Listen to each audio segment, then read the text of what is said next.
사랑하는 영락교회 지체들에게 주 안에서 평화 인사를 전합니다. 오늘은 2024년 1월 12일 금요일입니다. 오늘의 묵상 본문은 사도행전 20장 17절로 38절까지의 말씀입니다. 오늘 본문 말씀 20장 17절부터의 말씀은 이렇게 시작합니다. 바울이 밀레도에서 사람을 에베소로 보내어 교회 장로들을 청하니 바울이 이제 3차 선교여행을 마무리하고 그 3차 선교여행 중에 이제 들었던 그 팔레스타인 지역의 가뭄 때문에 유대인 그 형제들을 구하고자 이방 교회에서 연보를 거두어서 각 교회 대표들과 함께 지금 예루살렘으로 돌아가려고 하는 것이죠. 그런데 이 아나톨리아 지방의 밑에 있는 그 에베소의 바로 밑에 있는 밀레도에 들리게 되니까 거기서 사람을 보내서 에베소에 있는 교회 장로들을 만나자 이렇게 해서 에베소 교회 지도자들이 이 밀레도로 내려왔다는 겁니다. 교회 장로들이라는 표현이 처음 나왔어요. 토스, 프레스비테로스, 테스, 에클레시아스 이렇게 되어 있습니다. 프레스비테로스라고 하는 것이 이제 그 우리 프레스비테리언이잖아요. 장로교의 그 장로입니다. 그 뒤에 보면 감독들 28절에 여러분을 감독자로 삼고 이 장로들을 동시에 감독자라고 부르고 있습니다. 에피스코포스라는 말이죠. 그래서 프레스비테로스와 에피스코포스가 같은 것이라고 보는 거예요. 이것이 우리 장로교 정신의 아주 중요한 핵심이죠.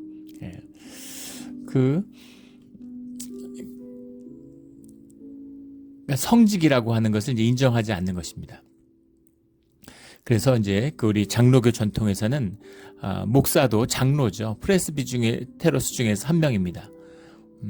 그 설교 장로죠. 정식 명칭은 그렇게 이제 교회 지도자들 그 가운데 이제 말씀을 맡은 사람, 그 사람이 바울인 거죠. 그래서 이제 에피스코포스와 교회 장로를 하나로 보기 때문에 이제 감독 직분으로 감리교 같은 데서는 장로의 직분을 이제 집사의 직분을 목회자로 보는 겁니다. 그래서 장로 목사가 있고 집사 목사가 있죠. 목회자의 직분으로 보는 거고 프레스비테로스와 에피스코포스를 이제 분리해서 이 신부들을 가톨릭에서 이제 프레스비테로스를 신부로 보고 감독이라는 것을 이제 뭐 주교나 뭐 이렇게 대주교 이런 사람들을 이제 에피스코포스 프레스비테로스 중에서 또 구별된 자들 이렇게 보는 겁니다. 이런 이제 그 이해의 차이는 있지만 이미 교회라고 하는 표현을 쓰고 있어요. 에클레시아스 불러낸다라는 말이죠. 세상에서 부름을 받은 자들, 세상과 구별된 자들, 그 공동체 가운데 지도자로 세움을 받은 장로들이라는 명칭이 나옵니다. 그래서 그 장로들을 청하니 함께 동역을 했던 동역자들이죠. 18절에 오매 그들에게 말하되 아시아에서 들어온 첫날부터 지금까지 내가 항상 여러분 가운데 어떻게 행하는지를 여러분도 아는 바니 마지막 작별을 하는데 그 모임을 말씀을 나누는 것으로 예배로 같이 마지막을 함께하는 시간을 갖습니다. 그 모든 겸손과 눈물이며 유대인의 간계로 말미암아 당한 시험을 참고 주를 섬긴 것과 겸손과 눈물과 인내의 시간이었다라는 겁니다. 우리가 잘 알고 있는 것처럼 바울이 많은 교회에서 이제 사역을 하고 선교여행을 다녔지만 핵심적인 바울의 사역지는 처음에는 안디옥이고 그 다음은 에베소죠. 각각 3년 이상씩 되는 시간을 보냈어요. 그러니까 이제 그곳에서 정도 많이 쌓이고 그런 그 함께하는 깊이 있는 또 같이 이제 그 텐트도 고치면서 생업을 함께했던 사람들이죠. 말씀을 나눴던 삶의 공동체입니다. 그러니까 이제 마지막이라고 생각을 하니까 갈 때 이 에베소의 이 지도자들을 보고 싶었겠죠. 동역자들이니까. 그래서 마지막을 이들과 함께 하고 있는 겁니다. 함께 예배를 드리고 있는 거죠. 그래서 이 말씀을 오늘 본문을 보면 가슴이 찡한 이제 그런 것이 있어요. 이 땅에서의 마지막 이별입니다. 20절에 유익한 것은 무엇이든지 공중 앞에서 각 집에서나 꺼리낌 없이 여러분에게 전하여 가르치고 감추는 것이 없었고 모든 것을 하나님께 받은 모든 것을 깨우침을 지혜를 함께 나누었다라는 거죠. 21절에 유대인과 헬라인에게 하나님께 대한 회개와 우리 주 그리스도께 대한 믿음을 증언한 것이라. 회개와 믿음이라고 하는 이것이 그가 전한 복음의 핵심적인 가르침이었다라는 것을 보게 되죠. 22절에 이제 나는 성령에 매여 예루살렘으로 가는데 거기서 무슨 일을 당할지를 알지 못하노라. 그러니까 다 알고 있는 거죠. 유대인들이 얼마나 적대적인지. 그런데 예루살렘으로 가니까 무슨 일을 당할지 그러니까 스스로도 가늠할 수 없다는 겁니다. 물론 예루살렘에서 죽진 않았지만 예루살렘에서 고초를 갖고 붙들려서 로마로 가게 되는 거죠. 성령의 매여라고 하는 주님의 뜻 가운데 이루어진 일이다. 주님의 인도하심 가운데 있는 일이다. 그러니까 안 좋을 것 같은데 분명히 안 좋은 일이 일어날 것 같은데 그러나 주님의 뜻 가운데 있는 것이죠. 주님의 성령에 매여서 이런 환난 가운데 가는 것이죠. 이것이 믿음의 길입니다. 세상의 눈으로 보면 이해할 수 없죠. 세상은 편안해야 되잖아요. 세상은 좋아야 되는 겁니다. 편안하게 좋은 것이니까. 안일함, 삶의 평안함, 안일함 이걸 가치로 여기잖아요. 무사함 이런 것을.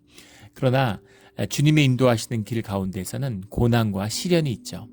근데 그것을 인내하고 참을 때 주님 안에서 자라나고 생명이 자라나고 기쁨을 누리는 겁니다.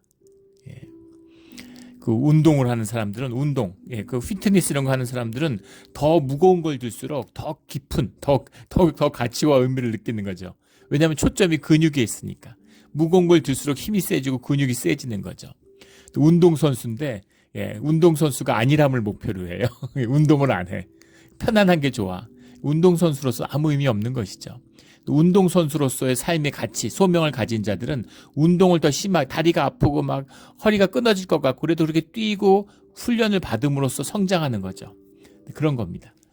그래서 성령의 메인 자들은 현상의 사람들은 이해하지 못하죠. 세상의 사람들은 이해할 수 없습니다. 그 길을 가는 거죠. 주님이 인도하시기 때문입니다. 그렇지만 주님이 인도하신다고 해서 그 안에 기쁨이 있다고 해서 괴로움이 없느냐? 아닙니다. 또 주님이 기뻐하라고 해서 막 그 자신의 감정 자체를 속이는 진실하지 못한 것이죠. 거짓이에요. 주님이 인도하심이 있지만 내 심령 가운데 힘들고 어렵고 괴로움이 있습니다. 분명히 괴롭죠. 싫어요. 그러나 주님의 뜻이 있는 것을 알기 때문에 주님을 믿고 믿음으로 그 길을 가는 것이죠. 그래서 무슨 일을 당할지 알 수 없기 때문에 하지만 그 본능적으로 무의식은 알고 있죠. 영은 알고 있습니다. 아, 이게 마지막이구나. 다시는 우리 에베소의 형제들하고 함께하지 못하겠구나 하는 걸 알고 마지막 작별을 나누고 있는 거죠. 근데 인간적인 것이 아니라 주님 안의 교제였기 때문에 함께 예배하는 것으로 이렇게 그 마지막을 보내는 겁니다.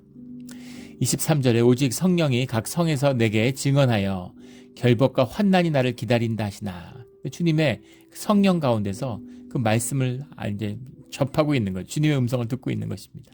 결박과 환난이 나를 기다린다. 그런데 자기를 결박하고 환난을 핍박하려고 하는 사람들 가운데 그들을 돕기 위해서 연보를 들고 가는 거예요. 이게 말이 됩니까? 우리 그 선교 사역하는 분들 가운데서 이제 그런 단체들의 분들을 만나게 되는데 이북 북한 사역을 하는 겁니다. 북한 사역을 하면은 정말 기가 막힌 일들을 많이 경험한다고 그래요. 북한은 진짜 뭐 보면 야 정말 이럴 수가 있나 이렇게 사악한 사람들이 있을까 싶을 정도잖아요. 그런데 우리 그 캐나다에 계신 한 목사님 뭐 예전에 뉴스 같이 보신 분들 관심 있는 분들은 아실 거예요. 북한에서 억류돼 가지고 가진 고초를 겪다가 이제 캐나다 정부하고 북한 정부가 이렇게 교섭을 해서 풀려나셨죠. 근데 세상에서는 거길 왜 갔느냐 이렇게 비난하는 분도 있고 또 황당한 것은 수십 년간 북한을 도왔어요. 근데 왜 붙들어 드렸을까? 근데 가면서 이거 해달라 이렇게 해주니까 해주겠다고 약속을 한 거죠. 그런데 근데 그걸 제때 못 해주니까 왜 해준다고 그러고 안 해주느냐 이러고 무슨 빚 보증 문서를 가진 것처럼 그 무슨 빚에 대한 채권을 들고 있는 것처럼 이렇게 막 핍박하고 잡아다 고문하고 이러는 거죠. 자기들을 수십 년간 도와줬는데 그런 사람들 도와줘야 됩니까? 어떻게 그렇게 파렴치하고 어떻게 그렇게 부끄러움을 모르고 어떻게 그렇게 악할 수가 있을까? 근데 사실 우리 모두가 다 그렇잖아요. 인간적으로 보면 있을 수 없는 일이고 두 번 다시 정말 그 조그만 그런 도움의 손길도 줘서는 안 될 것 같은 파렴치한 인간들이죠.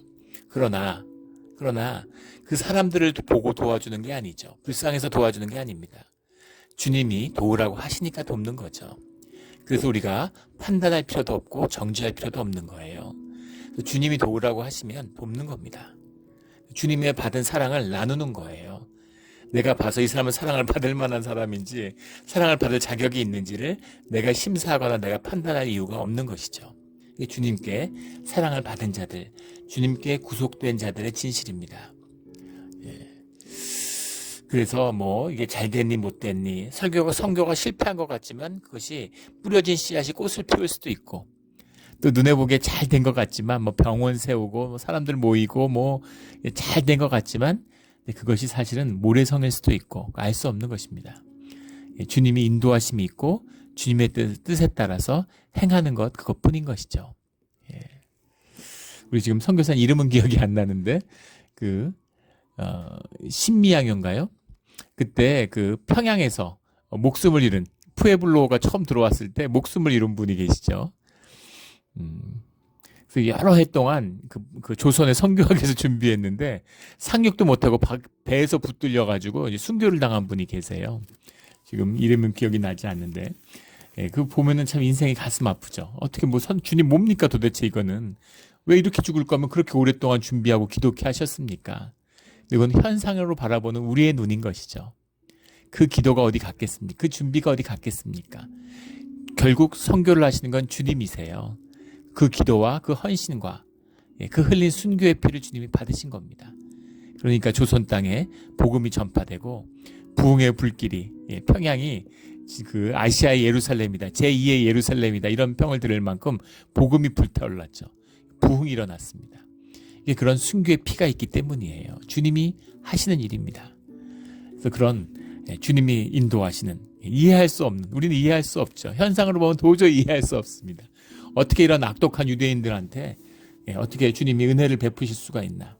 이방인들을 차별하고 무시하는 그 유대인들에게 어떻게 이방인들이 연보를 걷어다가 그들을 도와줄 수가 있나?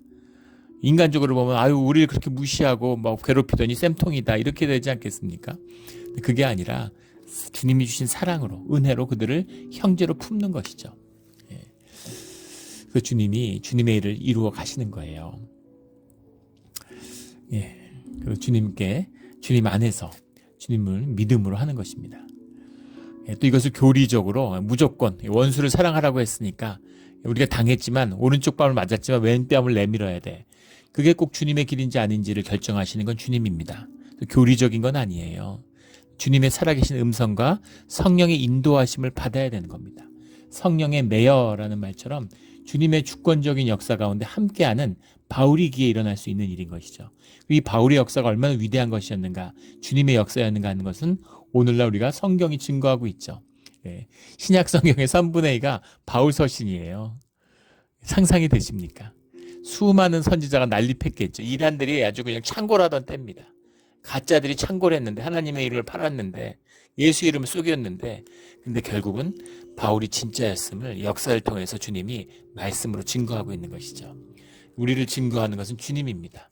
세상이 뭐라고 하든, 뭐 오해를 하든 뭘 하든 아무 상관없어요. 오직 주님이 우리를 증거하시는 거죠. 말씀이 우리를 증거하는 것입니다. 우리의 삶이 우리를 증거하는 것이죠. 우리 이런 복음 가운데서 주님의 영광과 함께하는 주의 자녀들이 되기를 예수 그리스도 이름으로 축원합니다.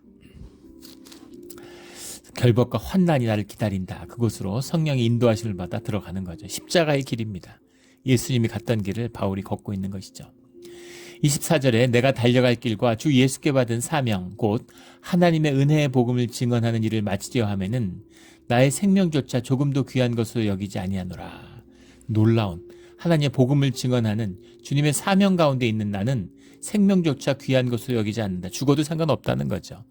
죽을 수도 있는데 죽어도 상관없어. 성령님이 인도하시는 것이고 그 사명 가운데 있는 거기 때문에 사명자로서의 내가 가는 길, 어차피 다 죽는데 지금 죽어도 상관없다는 거죠. 주님의 인도하시는 그 일을 이루면. 이것이 이제 말씀의 붙들림을 받은 그런 전도자의 모습이죠. 이런 바울의 고백이 우리의 고백이 되기를, 나의 고백이 되기를 주의 이름으로 축원합니다. 25절에 보라, 이제는 여러분이 다 내 얼굴을 다시 보지 못할 줄을 아노라.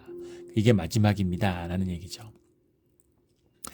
26절에 그러므로 오늘 여러분에게 증언하거니와 모든 사람의 피에 대하여 내가 깨끗하니 모든 사람의 피에 대하여 내가 깨끗하니라는 말은 이제 에스겔서를 인용하는 거죠. 에스겔서 33장에 나오는 파수꾼의 비유입니다. 파수꾼이 파수를 하면서 경계를 하는데, 경고를 하는데, 그것을 사람들이 경고를 제대로 안 해서 화를 입으면 그 화에 대한 책임, 그 죄에 대한 책임이 파수꾼에게 있다는 겁니다. 그런데 그 경고를 했음에도 불구하고, 그 위험을 알렸음에도 불구하고 사람들이 듣지 않으면, 그러면 파수꾼의 생명은 지장이 없다, 이런 말씀이죠. 에스겔서 33장 1절부터 9절 사이에 나오는 말씀이죠. 그것처럼 모든 사람의 피에 내가 깨끗하니, 내가 전도자로서, 주님의 파수꾼으로서 내가 모든 말씀, 주님이 주신 말씀을 있는 그대로 깨끗하게 정직하게 다 전했다. 그래서 복음을 받지 않는 자들, 그들의 죄값, 그들의 죽음에 대한 피값을 내게 없다, 이런 겁니다. 아주 유대식 표현이죠. 이런 것이 이제 완전히 녹아있는 그런 표현을 쓰고 있는 겁니다. 또 이것은 영적으로도 맞는 것이죠. 한 공동체로서, 주님 안에서 한 형제로서 내가 말씀을 선포했는데 그들이 형제됨을 거절하는데, 그들이 복음을 거절하는데 그들의 죄와 나는 상관이 없다, 이런 겁니다. 그리고 죄에 대한 책임, 죄에 대한 죄값을 치르는 것이 아니다라는 그 얘기죠. 그 주님의 사명자의 인도하심이다라는 겁니다. 근데 바울은 정말 대단하다라는 생각이 드시지 않습니까? 어떻게 자신의 죽음과 위협 앞에서 이렇게 담대하고 당당할 수가 있을까? 이런 생각이 들죠. 28절에 여러분은 자기를 위하여 또 온 양떼를 위하여 삼가라. 삼가라라고 했는데 왜 삼가라라고 번역을 했을까? 삼가라라는 건 우리말로 조심하고 절제해라, 이런 말이잖아요. 프로세케테라는 말인데 프로라는 말과 에코라는 말이 붙은 겁니다. 영어 성경의 번역에 보니까 be on guard 이렇게 했어요. be on guard. 지켜라. 이게 더 맞는 표현이겠죠. 번역일 것 같습니다. echo라는 말이 hold, 붙잡는다라는 말이고, pro라는 말이 이제 toward, forward, 어디를 향한다, 이런 말입니다. 그러니까는 이제 어떤 섬겨라, 이런 말도 될 수 있겠죠. 그리고 지켜라, 이런 말도 될 수 있습니다. 지킨다, 잘 인도해라, 이런 말도 될 수 있겠죠. 그래서 양떼를 잘 섬기고 지켜, 이런 말이에요. 나는 떠나지만 당신들이 교회를 잘 지켜야 돼, 이런 얘기죠. 성령이 그들 가운데서 여러분을 감독자로 삼고, 앞에 나눴던 에피스코포스라는 감독자로 삼고 지도자로 삼았다는 거죠. 하나님이 자기 피로 사신 교회를 보살피게 하셨느니라.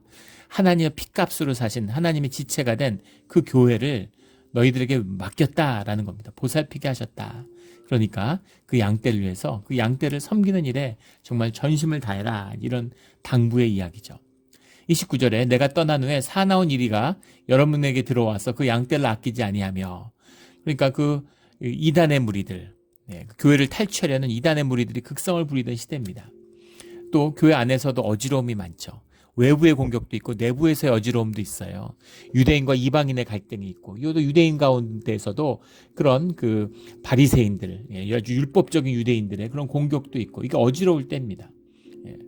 근데 그런 어지러움 속에서 말씀 가운데 교회를 인도했는데, 이제 내가 떠나면 교회 가운데 또 그런 영적 공격들이 있을 거라는 거죠. 그래서 30절에 또한 여러분 중에서도 제자들을 끌어 자기를 따르게 하려고 어그러진 말을 하는 사람들이 일어날 줄 내가 아노라. 그러니까 일어날 일들을 알고 있는 거예요. 떠나면. 교회 지도자들인데도 또 자기 파벌을 삼으려고 그러고, 또 그런 식으로 교리적으로 사람을 묶으려고 그러고, 그런 일들이 나타날 거라는 것이죠.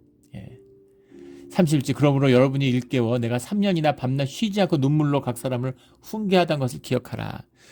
지난 3년간 내가 선포했던, 나누었던 그 말씀을 기억하라는 거죠. 굉장히 중요한 말씀이 32절에 나옵니다. 지금 내가 여러분을 주와 및 그 은혜의 말씀에 부탁하노니라고 해석했는데, 티테마이라는 말이에요. 티테마이. 파라라는 말이 우리 파라철치 이라는 것처럼 어디에서 더 떠난, 바이 사이드 영어로 하면 그런 것이죠. 위에 있는, 옆에 있는, 그러니까 본진을 떠나 있다는 거죠. 그걸 넘어서는, 이런 말입니다. 파라라는 게 넘어간다, 이런 말이죠. 티테미라고 하는 것이 이제 플레이스, 어디에 위치한다, 이런 것. 그 위치하는 것을 다른 곳에 위치했다, 이런 것이죠. 자기 자리가 아니라 그 너머에 위치시켰다.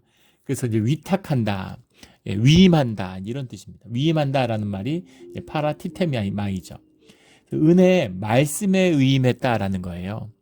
너희들이 열심히 교회를 섬겨야 되는데, 감독들에게, 장로들에게, 무슨 전도자들에게 의탁하는 것이 아니라 말씀에 의탁했다라는 말을 해요. 열심도 있을 것이고 뭐 사명도 있고 뭐가 많이 있겠죠. 그러나 그런 것으로 되는 것이 아니라 말씀에 의탁해야 된다라는 얘기입니다. 그 말씀이 여러분을 능히 든든히 세우사 거룩하게 하심을 입은 모든 자에게 기업이 있게 하시리라. 기업이라고 해서 그랬는데 클레오마이안이란 말이죠. 클레오마이아라는 말이 영어로 하면 인헤리턴스, 유업이라고 해석했어야 더 맞겠죠. 물론 기업은 유업 안에 들어있는 겁니다. 받은 기업이 유업이 되는 것인데 유업이라고 하는 의미는 뭐겠어요? 이것이 썩어지지 않고 영원히 계속된다는 것이죠. 너가 하는 사역이 너 때에서 끝나는 것이 아니라 이것이 남겨진다는 거예요. 그래서 믿음을 유업으로 남겨라 라는 그 말은 너희의 믿음, 너희의 기도, 너희의 신앙이 너희가 죽는다고 해서 너희가 이 땅에서 사라진다고 해서 썩어지는 것이 아니라 너희 자녀들에게 축복의 근원이 된다. 축복의 문을 연다라는 거죠. 이게 진실의 힘이고 믿음의 힘이고 공동체의 힘입니다. 부모가 정말 진실하게 신앙생활을 하면 반드시 자식이 축복을 받아요. 주님의 약속이죠. 반드시 그것을 받게 되어 있습니다. 그래서 말씀에 의탁하는, 말씀과 함께하는 이제 그런 삶을 살아가게 되면 너희가 이 모든 이 사역들 중에 많은 어려움이 있고 공격이 있고 이단의 공격이 있고 내부적인 어려움들이 있고 너희 가운데 다툼이 있을 수 있어. 그런데 그 모든 것을 말씀에 의지해서 풀어야 된다.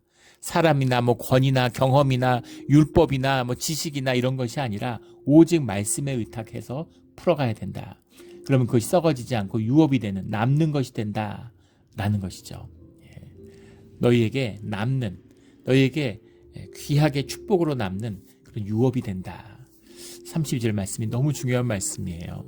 우리가 성경을 읽고 말씀을 묵상하고 말씀에 의지해서 살아가는 것이 말씀이 성령이 우리를 인도하시는 통로가 되기 때문이죠. 우리 늘 말씀에 의지하는, 오직 말씀에 위탁하는, 말씀이 우리를 주장하는 우리의 신앙의 자리가 되기를 주의 이름으로 축원합니다. 35절에 범사에 여러분에게 모범을 보여준 바와 같이 수고하여 약한 사람들을 돕고 또 주 예수께서 친히 말씀하신 바 주는 것이 받는 것보다 복이 있다 하심을 기억하여야 할지니라. 주 예수께서 친히 말씀하신 바 주는 것이 받는 것보다 복이 있다. 이렇게 직접적으로 말씀하신 거 어디서 인용하기가 어렵죠. 이렇게 말씀을. 그러나 주님의 말씀을 함께했던, 공생애를 함께했던 제자들이 살아있던 때고 주님의 말씀이 여러 형태로 이제 전해졌겠죠. 그리고 이 말씀 누가복음 6장 28절인가요? 너의 원수를 축복해라. 뭐 이런 말씀처럼. 또 네 원수를 사랑하라. 오른뺨을 맞으면 왼뺨을 내밀어라. 이런 주님이 이런 취지의 말씀을 많이 하셨죠.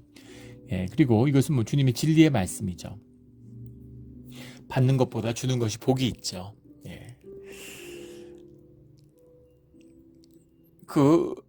저는 이제 목사니까 저한테 이제 식사 대접을 해주고 섬겨주시는 분들이 많아요. 또 이제 돈이 물론 없기도 하죠. 그러니까 이제 모이면 이렇게 주로 그 교우들분들이 저한테 식사를 이제 사줍니다. 기쁘고 감사하죠. 그럴 때 이제 맛있는 것도 먹고 이러잖아요. 그런데 또 목사님들끼리 모이면, 이 지역에서 모이거나 이제 목사님들끼리 모이면 제가 그래도 또 목회자로서 우리 교회 형편이 좋으니까 제가 주로 밥을 삽니다. 또 우리 지역 협의회에서 돌아가면서 하는 것이지만 또 회장을 맡고 있고 그러다 보니까 이제 밥을 살 기회들이 또 있어요. 그런데 밥을 얻어먹는 것보다 밥을 사는 것이 훨씬 더 기쁘죠. 섬김을 받는 것보다 섬기는 것이 훨씬 기쁩니다. 섬교 본분들은 알 거예요. 희생을 받는 것보다 희생을 하는 게 훨씬 기쁩니다. 자식이 우리에게 기쁨이 되는 거죠. 이게 사람의 창조의 비밀이고 우리 생명의 비밀이에요. 아이들은 어떻게 이렇게 이쁘고 어떻게 좋겠어요? 정말 육신의 DNA 때문입니까? 핏줄이 섞여서 그래요? 그럼 사이가 안 좋고 자식 갖다 버리고 자식한테 자기 자식을 추행하고 이런 부모들은 뭡니까? 무슨 DNA가 잘못됐나요? 뭔가 혈과 육이 잘못됐습니까? 아니죠. 부모와 자식이 주님 안에서 희생으로 만났을 때 그때 정말 그 생명이, 그 자식이 향한 희생이 내 생명을 피워내는 거예요. 내 생명이 피어나기 때문에 자녀와 연합할 수 있는 거죠.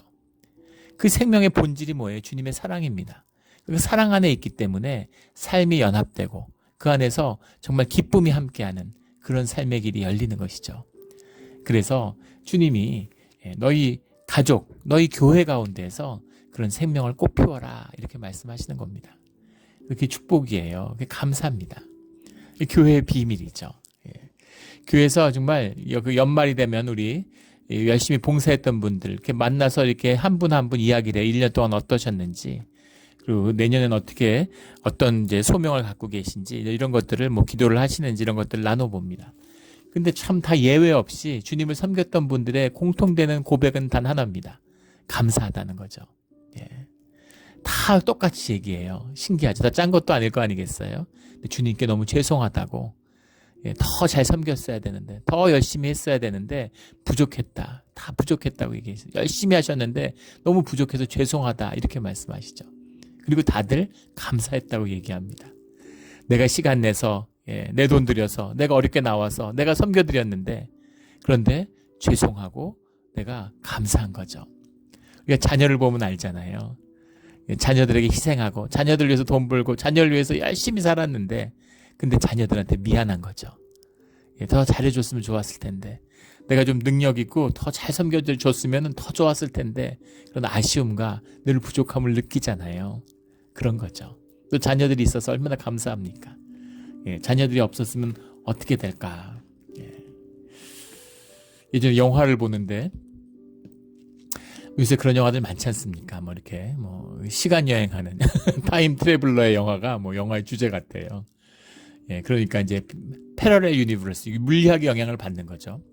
패러렐 유니버스가 있을 수밖에 없다라는 걸 물리학적으로 주장하는, 과학적으로 주장하는 학자들이 많이 생기다 보니까 이제 그런 가정하에서 많은 영화들이 만들어지죠. 그래서 다양한 세상에 다양한 내가 있다는 거예요. 그런 세상을 향해서 선택할 수 있겠느냐라는 거죠. 내가 어떤 세상을 선택하면 나는 실존이니까, 나의 선택이 무엇이든 그 세상은 나의 유일한 실존이니까 이 세상 저 세상을 넘나들 수는 없죠. 신이 아니고서는. 그렇기 때문에 인간의 숙명이라고 하는 건 단 한 번, 단 한 차례, 단 한순간에 단 하나의 세상을 내 삶으로 살게 된다는 겁니다. 그런데 문제는 만약에 선택할 수 없었지만 사실은 선택할 수 있습니다. 매 순간 우리가 선택하고 있죠. 물론 그게 선택이라고 할 수 있느냐, 우리가 경험과 우리의 제한된 한계 안에 놓여 있는데, 우리가 충분한 정보가 최적화되어 있지 않은데 우리의 선택을 선택이라고 할 수 있느냐, 물론 그렇게 물을 수 있죠. 신학적인 질문입니다. 그러나 우리가 할 수 있는 범위 안에서는 계속 선택하고 있죠. 불행할 것인가 행복할 것인가, 투덜거릴 것인가 감사할 것인가 하는 그런 매 순간의 선택 가운데 있는 것도 맞습니다. 그런데 선택할 수 있다면 다른 인생을 선택할 건가라는 질문이죠. 만약에 내가 무슨 사우디나 영국에 국왕을 할 수 있는 중국에 무슨 총서기를 할 수 있는 그런 기회가 있다면, 무슨 억만장자로 살 수 있는 기회가 있다면 그런 기회를 선택하겠냐는 거죠. 어떻게 하시겠습니까? 선택할 수 있다면. 저 자신한테도 그런 질문을 해봤어요. 근데 저는 어떠한 다른 인생도 선택하지 않고 제가 살았던 이 인생을 선택할 것 같습니다. 그렇게 선택하려는 이유는 내가 이 삶에서 만났던 그 관계 때문이죠. 자녀들을 보세요. 이 아이들을 못 만난다고 생각해 보십시오. 그거 함께 했던 시간들, 너무 감사한 거죠. 이것이 생명의 비밀입니다. 그래서 주님의 인도하심 가운데 이것이 얼마나 복된 것이었는가, 이 모든 것을 복된 것으로, 영원한 것으로 만날 수 있는 비밀이 주님께 있는 것이죠. 왜냐하면 우리가 주님의 피조물이기 때문입니다. 하나님하고 풀어지지 않으면 아무것도 풀어지지 않아요. 다 떠내려가는 겁니다. 이것이 우리의 신앙과 우리의 예배의 비밀이에요. 그래서 이것이 주님을 만날 때 풀어지는 겁니다. 주님이 봉사하라 그러고 주님이 연보 가져오라 그러고, 왜 그럴까요? 주는 것이 받는 것보다 복이 있는 이 생명의 비밀이 풀어져야 하기 때문인 것이죠. 36절에 이 말을 한 후 무릎을 꿇고 그 모든 사람과 함께 기도하니, 주님의 말씀을 나눴으니까 주님 안에서 기도로 주님과 하나됨을 확인하면서 마지막 작별의식을 기도로 하는 거죠. 믿는 사람들의 모습이잖아요. 30지절 다 크게 울며 바울의 목을 안고 입을 맞추고, 입을 맞추고라는 것이 이제 유대인들의 인사법이죠. 그런데 미완료형으로 되어 있어요. 문법적으로 계속 반복됐다는 얘기입니다. 그냥 의례적인 게 아니라 이쪽 키스하고 또 키스하고, 헤어지려고 그러다가 또 끌어안고, 또 가다 그러다가 또 한 번 끌어안고 울면서 그런 아쉬움이 있는 그런 작별의 순간이었다라는 거죠. 아직 바울이 죽은 게 아니지만 죽음을, 이 세상에서의 마지막 인사를 나누는 거예요. 그러니까 슬펐겠죠. 죽어서 천국 간다고 슬프지 않은 건 아니죠. 슬프지 않다고 얘기하는 것은 종교의 거짓입니다. 슬퍼요. 슬픕니다. 그러나 또 그게 다는 아니죠. 그 안에 많은 의미가 담겨 있는 것이죠. 저희 아이들 엄마가 마지막 떠날 때, 그것도 벌써 이제 9년이 됐어요. 9년, 10년이 다 돼갑니다. 어제일같이 생생한데, 근데 마지막 떠나기 2주 전에 그 한 달, 2, 3주 전부터 계속 정신이 흐렸어요. 워낙 강한 진통제를 맞으니까 이제 정신이 흐렸죠. 그런데 정말 한 일주일 전쯤에 병원에 있는데 병원에서 정신이 맑아진 겁니다. 그래서 마지막 작별을 했죠. 근데 이야기를 하는데 정말 그 말들이 한마디 한마디가 하나님 말씀처럼 들렸습니다. 정말 천사같이 보이더라고요. 어떻게 저럴까, 이런. 근데 그 담대함. 참. 근데 어떻게 그 아들 셋을 두고, 막내가 8살인데 그런 아이들을 두고 떠나는 엄마가 저렇게 담담하고 저렇게 맑을 수가 있을까, 정말 눈이 의심스러울 정도로. 근데 마지막에 저에게 어떤 말씀의 권면과 은혜의 말씀을 많이 전했습니다.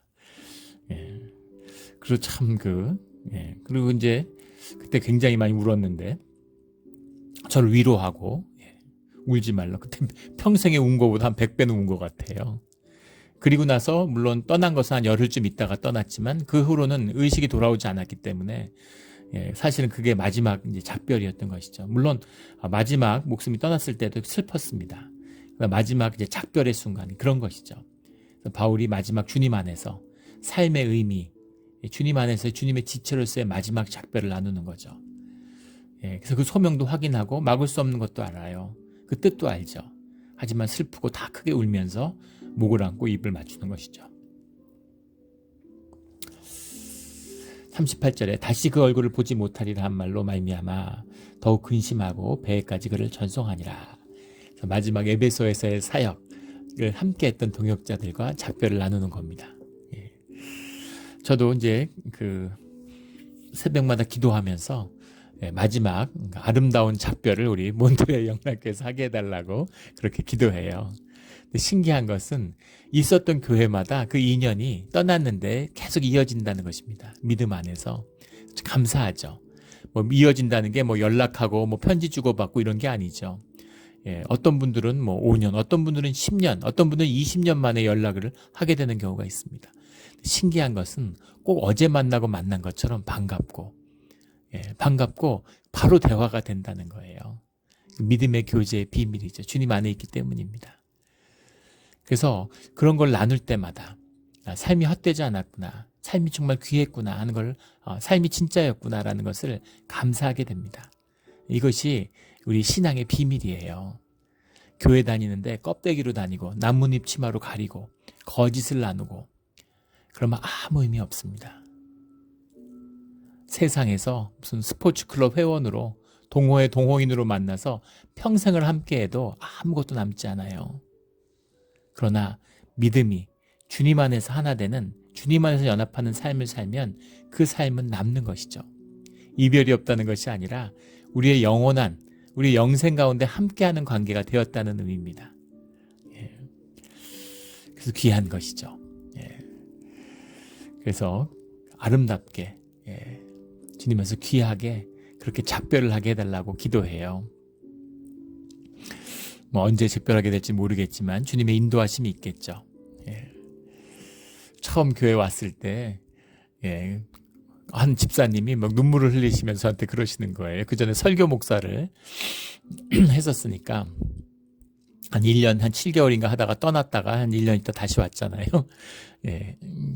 목사님 오지 말라고 진짜 기도를 많이 했다고 그러면서 제 앞에 8분의 목사님이 계셨는데 한 분은 죽어서 떠나셨고 7명은 쫓겨났다고 제 발로 걸어나오고 성 한 분이 아무도 없다. 그런 말을 하시면서 여길 왜 오셨느냐고 그러시는 거예요. 주님의 인도하심이 있어서 왔죠. 그리고 다들 제가 아는 우리 노회도 그렇고 우리 제가 주변에 아는 신학교에서 전부 다들 여기 가면 안 된다고 말리셨습니다. 성령의 인도하심이 분명했기 때문에 왔죠. 또 와서 좋았어요. 또 사람들이 걱정하는 또 그런 핍박도 없었습니다. 아름답고 정말 은혜 가운데 잘 있어서 주님의 인도하심이 늘 은혜가 함께하는구나라는 걸 느낍니다. 그리고 마음속에 제가 제 발로 걸어서 그런 기쁨과 감사와 은혜 가운데 서로 아쉬워하면서 그런 작별을 하는 그런 목사가 꼭 돼야 되겠다라는 다짐을 늘 하죠. 매일 합니다. 그래서 우리 교회에 덕을 세우고 그 저주의 사슬을 끊어서 이제 늘 좋은 목사님, 점점 더 좋은 목사님이 오고 점점 더 좋은 목사님이 오고 점점 더 그 은혜로운 그런 이별이 될 수 있는 그 길을 열어야 되겠다. 주님 안에서 그런 다짐을 합니다. 우리 에베소의 이 아름다운 이별같이 그런 이별을 할 수 있는 우리 몬트레 영락교회와 제가 되었으면 하는 소원이 있죠. 주님의 은혜죠. 오직 말씀입니다. 말씀 가운데 하나 될 때만이 이런 은혜로운 만남과 은혜로운 작별이 가능한 것이겠죠. 그리고 우리가 영생 가운데, 이 땅이 다가 아니고 우리가 영생 가운데 함께하고 있다라고 하는 주님의 이 인도하심, 이 은혜, 구속의 은혜에 감사를 드립니다. 이 감사함 가운데, 기쁨 가운데 주님과 함께하는 우리 모두가 되기를 주의 이름으로 축원합니다. 아멘. 함께 기도드리겠습니다. 하나님 아버지 감사합니다. 주님의 은혜 가운데, 말씀의 은혜 가운데 늘 이렇게 풍족하게 살아왔습니다. 그런데 주님, 우리 가운데 늘 두려움과 염려가 있었습니다. 하지만 주님이 함께 하시기에 담대히 그것을 인내하고 살아갈 수 있는 용기를 얻게 됐습니다. 주님 어디를 가든지 어떤 길을 인도해 주시든지 갈 수 있는 믿음과 또 주님이 그 길 가운데 함께 하심으로 우리가 주님의 능력으로 참고 인내하며 자라나는 그런 우리의 삶의 자리가 되게 하여 주시옵소서. 주님 안에서 만난 모든 인연에 감사드립니다. 그 모든 인연들이 연합해서 주님의 선을 이루는 그런 복된 사명자의 만남이 되게 하여 주시옵소서. 감사하며 예수 그리스도 이름으로 기도드렸습니다. 아멘.